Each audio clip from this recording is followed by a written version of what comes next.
As you can read here also in NCERT, the definition of niche is given. Each organism has an invariably defined range of condition.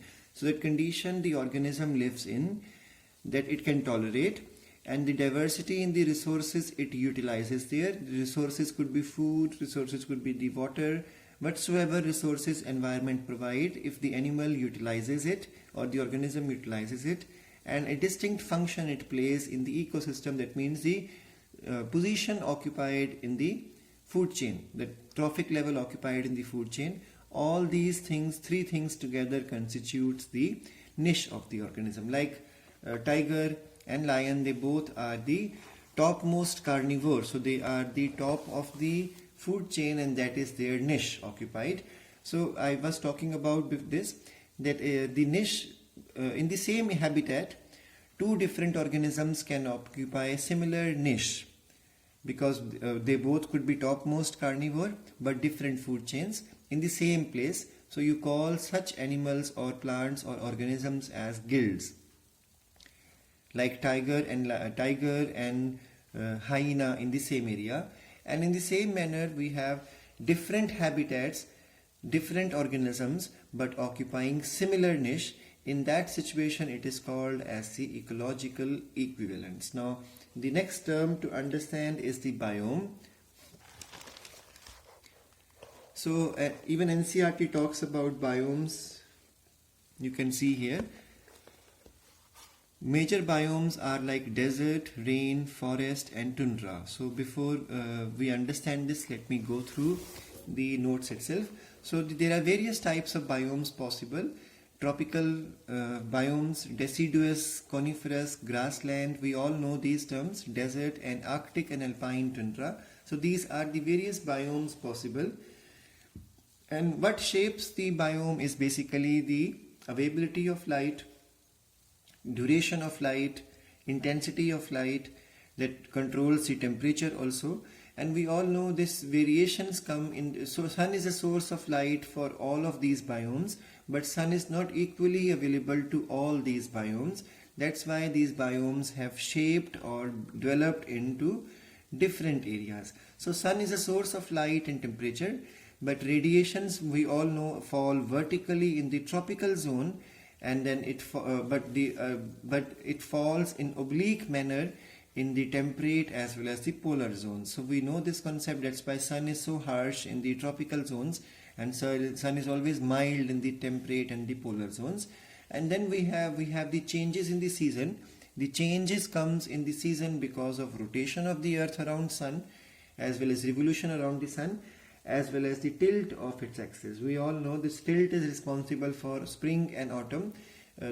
Somewhere between October you'll find temperature suddenly changes, and then by the time March come again it changes. This is because of the tilt of the earth on its axis.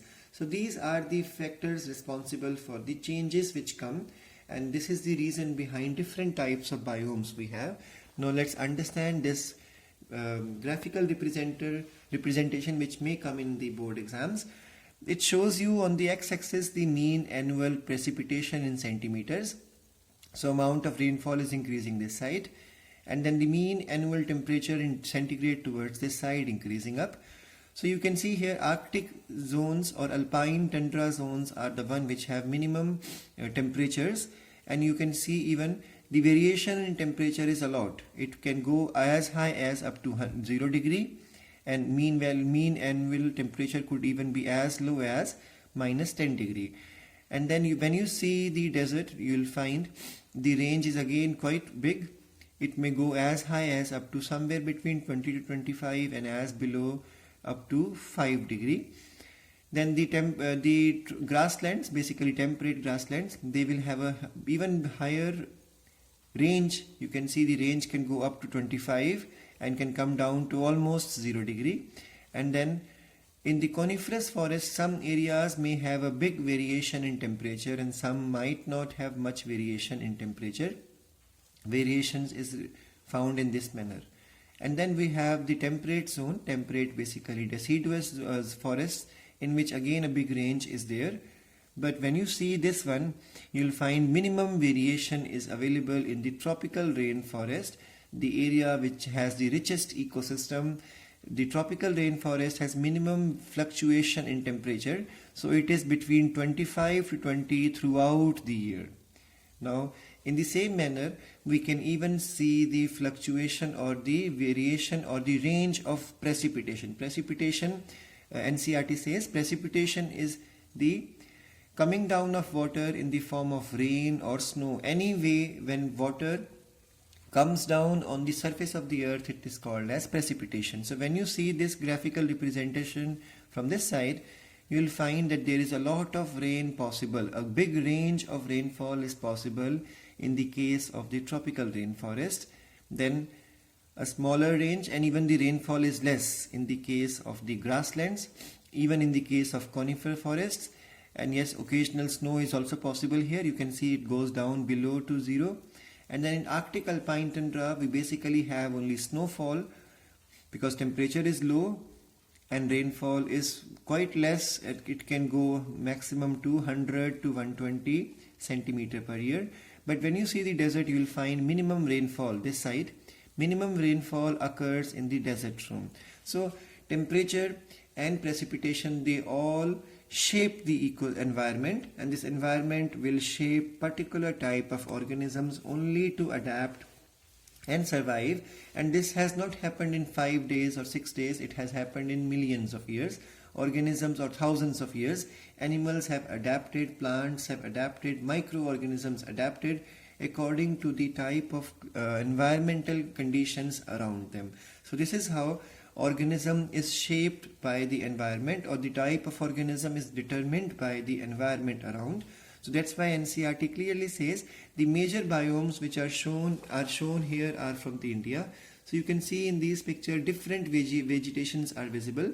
Tropical rainforest, we have the deciduous forest, then there is a desert as well as sea coast. NCERT also talks about that on planet Earth we can see favorable environmental conditions, harsh conditions also, but even in those harsh extreme conditions, life is available. Even in the areas of deep sea hydrothermal vents, we can see organisms. Thermal springs, we can see living organism. Even the intestine of human being carries E. coli, we all know that. So microclimate is also there, microhabitat is also there.